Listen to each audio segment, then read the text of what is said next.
Hi there. I've got 4 announcements I want to make today, so let's hop right to them.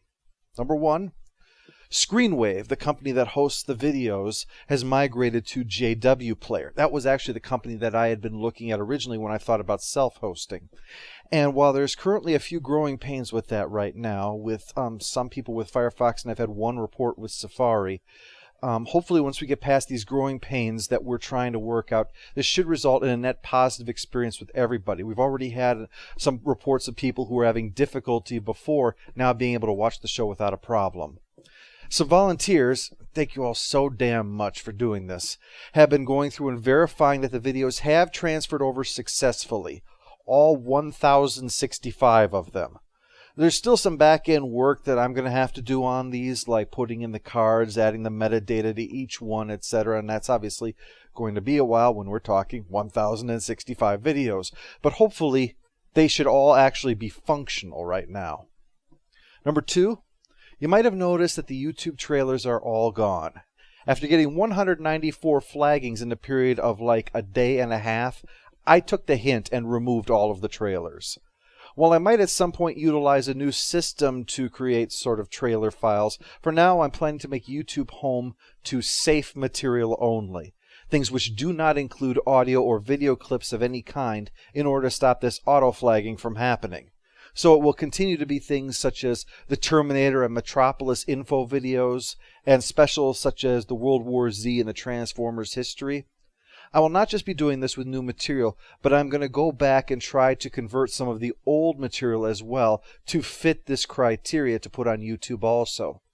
Full reviews, though, those will simply not work under the system the way it is now with YouTube. If a trailer can get flagged, a review is going to have it done every time.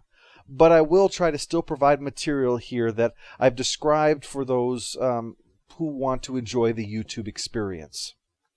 3. After much consideration, I'm going to make this official policy now.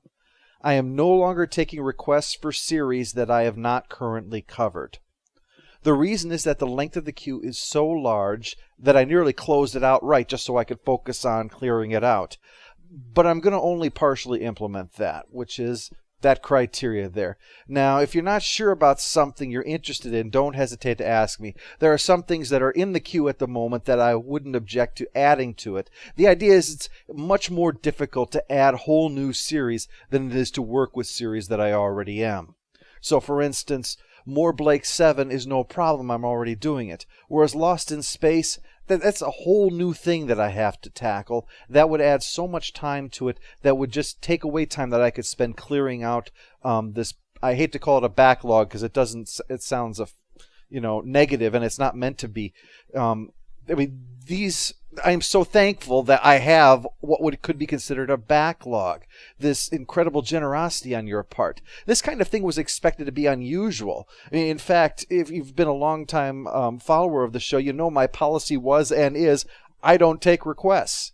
But I made a single exception, and that was for people who were making such a huge contribution to keep the show going that I would do this one exception. Well, you have so exceeded expectations that I'm almost always doing requested stuff. It's a rarity if I do something that's not requested anymore. So thank you so much for that. But anyway, this is a policy I'm just going to have to implement, at least until I'm mostly through everything that's in the queue. I have to do this if I'm ever going to get it done before I die. Final point, and this is a somewhat similar subject, there's a change coming with Patreon now. Starting on June 1st, I'm going to be implementing what they have as a new process for them, which is upfront billing. Now, normally, regardless of when you sign up, you are first billed for Patreon the start of the following month, which means you don't get rewards until the following month. Now, with this, you'll be billed when you sign up, and then I'll immediately be able to send you the rewards. I figured that June 1 would be good so that no one gets caught off guard if they signed up and didn't expect to pay until the start of June.